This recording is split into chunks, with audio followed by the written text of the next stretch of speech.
Okay, hi, this is Emily, and today I'd like to show to you some of the basic functionalities in Qualtrics. So Qualtrics is basically the platform that we use to create surveys that will later then be presented to participants who will fill out the surveys. And that was basically our form of data collection. So when you go into Qualtrics, basically you can create different folders, which you can see here on the left. And then within each of the folders, you can create surveys. So I've created a new folder as an example here. And I also just started by creating a new project by clicking up here. And I haven't done anything with this project yet, but I'll show you. So basically, once you open a project, which is what we will do for each of the different studies that we run, we have a few things that we can do here. So there's blocks, and then within each of the blocks, there are questions. And basically anything that you kind of want to do in your survey, you'll put into these blocks and the questions. Blocks in a way are important because you can like randomize the order of the blocks, or you can like randomize who will be shown which block and so on. So this can help with your experimental design. But it's also just a way of kind of organizing your survey if you have long number of questions or so. So basically within each block you have questions, as I said, and you can change your text of the question like this, like hello. But actually what I usually do is I don't type immediately here because that sometimes messes up the formatting. So I go into the rich content editor. So if you press rich content editor, you can change the text here. You can change the font size or the font type. You can change the size here. You can bold things. And you can kind of do all of the different formatting. You can even create tables. You can insert graphics up here. Like for example, here are some of the graphics that I've used for some of my other studies. You can also, I think, do this in like HTML format sometimes. I don't know, I've never really used it, but it's possible. You can change the coloring. You can insert some videos. So you can do a lot of stuff through this rich content editor. So again, whenever I change anything in the actual text, I will go into the rich content editor. And my default that I always use is I use Arial, and then I usually use font size 12. Sometimes I'll also use font size 14. For each of the questions, it's really important that you label the question because this is actually what will be shown when you look at your data. So basically, I can later download the data from this question, and the column will be labeled in line with whatever is labeled here. So if I wanted to check out this variable, it's easier for me to kind of, instead of saying Q1, to name it. So if I ask for somebody's age, I might say age here, and then I'll ask, what is your age? Although I'll probably change this in the rich content editor. And so then there's a lot of different types of question formats, and you can change the question type up here. For example, there's multiple choice questions. There are matrix style questions. There's text entry. There's slider formats, rank order formats, a lot of different types of questions. Descriptive text up here. So basically, whatever you want to do, there's a format for it. However, I usually actually, when I have a standard format, go into my question library.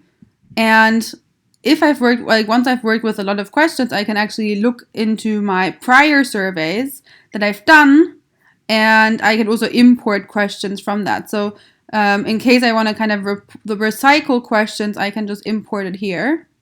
And for example, here I already used like a level education question, so I can just import that in case I wanted to do education. So this importing function is quite good, especially if you've kind of created a lot of surveys in the past. There's other things that you can also do down here. You can request or force responses of participants.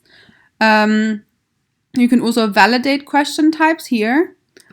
Depending on the type of format, they sometimes have other validations, like in the text entry. There's validations here where you can, for example, say that you want to have a number or a certain number of characters. And then here there's type of questions. And then down here you can also always add a page break if you have multiple questions.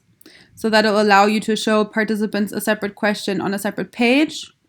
And you can also copy questions, and you can move questions in order. So assuming that I have different blocks, and for example, each block is a condition, I might want to know how to randomize these conditions. So let's just say this is a block for condition 1, this is a block for condition 2, and then this is a block for condition 3. The way that and then I would have questions within each. The way that I would be able to randomize these is by going into the survey flow. So the survey flow is basically the order or the logic of this question, of this questionnaire. And at the moment, people would just see this and that and that and that. But I can also add different types of questions, different types of functionalities into this. So there's the randomizer. There's also embedded data, which I will probably explain in a different video. And then there's also a branch logic. So the randomizer, basically what that does is what I just tried to tell you, is like kind of randomizing the blocks. So I could randomize these 3 blocks, and then I could choose to only present one of the different blocks and evenly present. And with that, participants would be seeing only one of the different conditions or different condition blocks, which is basically then an experiment. This is the basic form of an experiment. I actually nowadays hardly ever just use this block design. I go into embedded data because that's easier for my data analysis later. But just to set up like a simple survey for your own demand, this can be a good start. So then the branch logic down here allows you to have like a conditional logic, such as if somebody has answered a question in a certain way, then they should be shown a different block. So for example, well, now I have, let's just say they see everything.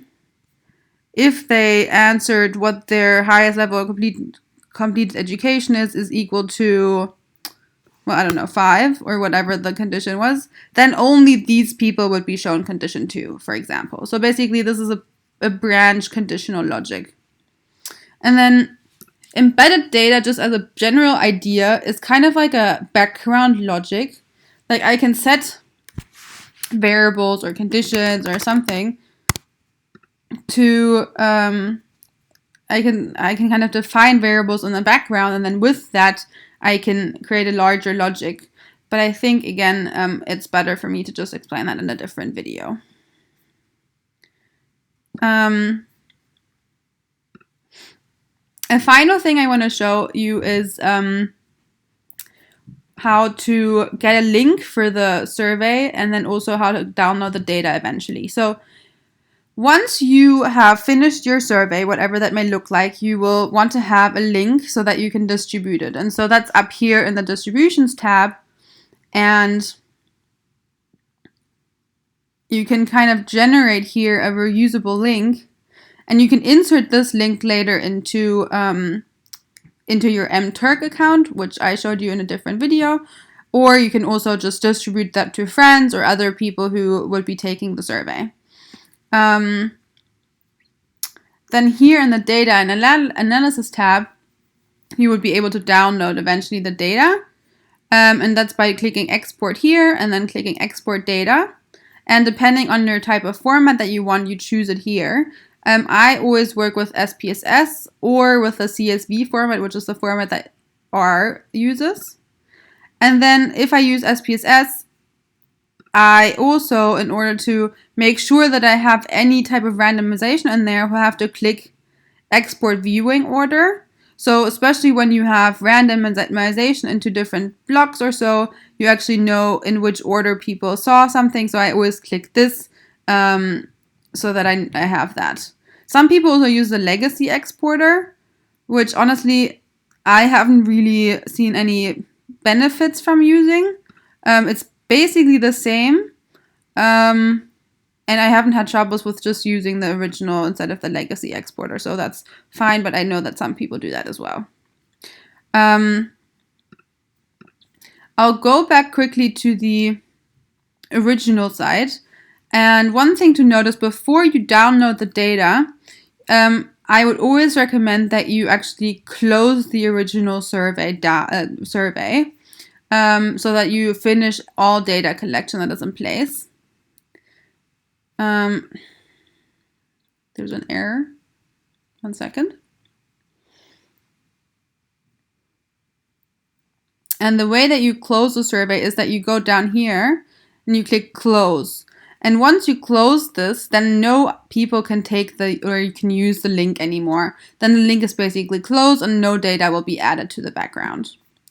Another important functionality is also the sharing logic. And so this is a way that you can share the survey to people in your network or to other people who own Qualtrics. And you do that here by collaborating, and then you can invite any other email address.